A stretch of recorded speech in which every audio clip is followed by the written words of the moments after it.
Indeed, Siemens, this year we are celebrating our 175th anniversary. And the main reason why Siemens is so long around is because we have been always focusing on innovation and technology. Our DNA is based on innovation technology that helps to transform the everyday of the people. But also today we are working on latest digital technology that supports our customer to enhance their products, but also their productivity.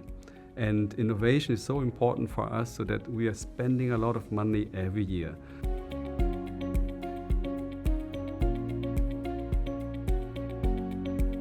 And mainly digitalization and sustainability, we see a lot of opportunities for business, but also for our customer to leapfrog.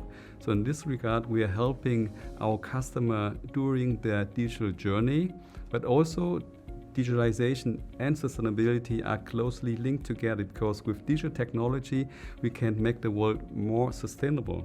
For example, with the knowledge about, let's say, the data of a building, we can enhance the building and make the building to be much more efficient in terms of energy consumption.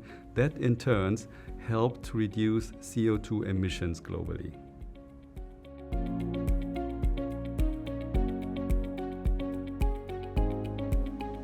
First of all is digital industries, so everything related to the future and digital factories and manufacturing. Secondly, we are focusing on smart infrastructure, so making electrification infrastructure, smart grids smarter, but also making buildings smarter, buildings that are more centric to the people, to the users. And lastly, we are also focusing on providing intelligent mobility system for the people to commute from A to B much more efficient and especially with lesser CO2 emissions.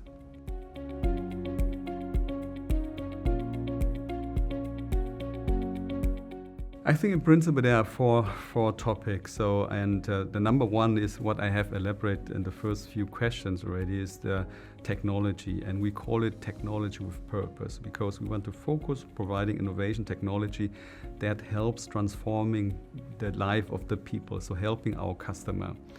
Secondly, it's very for us as a key success factor is the customer centricity. So customer first. Working closely, stay close to our customer, but also co-create with our customer on new solution and technology.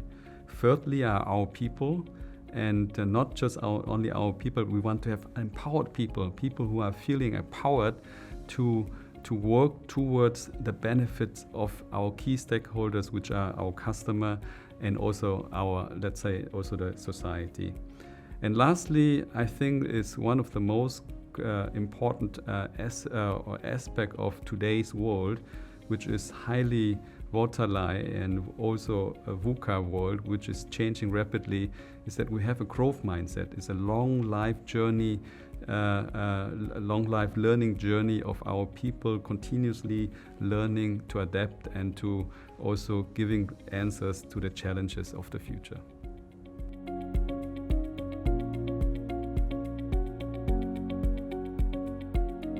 So as I mentioned before also, I mean, our world is changing so fast, right? What we have seen in the past 2-3 years probably was earlier, a couple of decades, the pandemic, and also the speed of innovation during the pandemic, how fast we were able as a humankind to invent vaccination, but not only vaccination, that to put it in a large scale so that largely of the world population is vaccinated and protected. So the world is in a constant change. So I believe that, a static work environment where, we go 9 to 5, as we have frequently seen before, is over. Yeah, so we have to provide working environment that is much more flexible. And you mentioned that in your question, technology can support that. And what we have seen in the last 2-3 years during this pandemic, how easy it is now to work and to collaborate is, in my point of view, one of the fascinating aspect of the pandemic as well.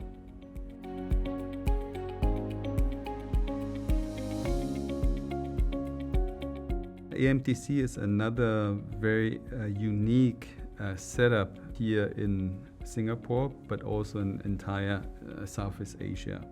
Why? Because we are aiming with AMTC not only to showcase our technology, but we're embracing the entire ecosystem of partners who are contributing to the advanced manufacturing of the future. So we are not only having the Siemens software and the hardware and the production automation, but we also, for example, have 3D printing technology partner part of the ecosystem. But we also have, let's say, also a certification partner who certifies the production process for products, for example, there as well. And lastly, we also have education partner, because we want to use that as a training facility to educate the future generation of advanced manufacturing skilled workers.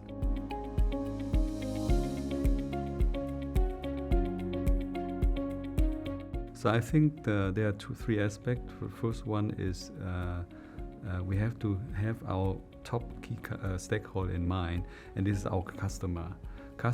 And I mean, of course, customer in the classic sense, but also the society and economies as our customer. I think it's very important that we have that as a top priority in order to know what we're doing, because our aspiration is to provide technology with purpose, and the purpose is important only if you have your top stakeholder on the top of your mind. Secondly, it's important to have empowered people. Yeah, the empowered people, it's important because for a company with 300,000 people, you can't manage, you cannot direct each and every one single, and you should not do. And therefore, I think the empowerment is of extremely important. And